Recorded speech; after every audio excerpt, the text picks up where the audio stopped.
ولعوا جمر المباخر واشعلوا نار الحمية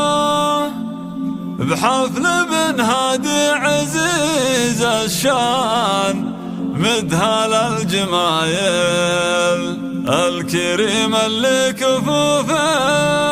في العطايا حاتمية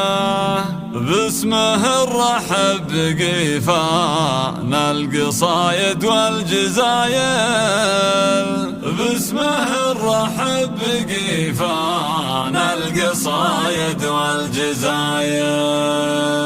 ولعوا جمر المباخر واشعلوا نار الحمية بحفل بن هادي عزيز الشان مذهل الجمايل الكريم اللي كفوفه العطايا حاتمية باسمه الرحب بقيفان القصايد والجزايل يا مرحبا ترحيب طيب ومقدرية عند من يكرم ضيوفه مرحبا يا كل واصل هذا ابو يوسف وريث الطيب والكفة الندية ماخذ ابن الطيلة والعز قسمه والمراجل الله في صقر مطالق ومواقفهم قوية حق الاهل يفتخر فيهم كريمين الخصايل صالحين وفالحين وقدرهم يرقى الثريا هم حزامه والسند وقت الصعايب والثقايل هذا يوسف راعي الفزعة ومزبان الونية جامع دنيا ودين وله مواقف جزايل لصلاح الطيب كله والكرم طبعه سجية هذا عنوان الشهامة والوفا ذو الفعايل والكفو عبد العزيز اللي خصاله صرامية اشهد ان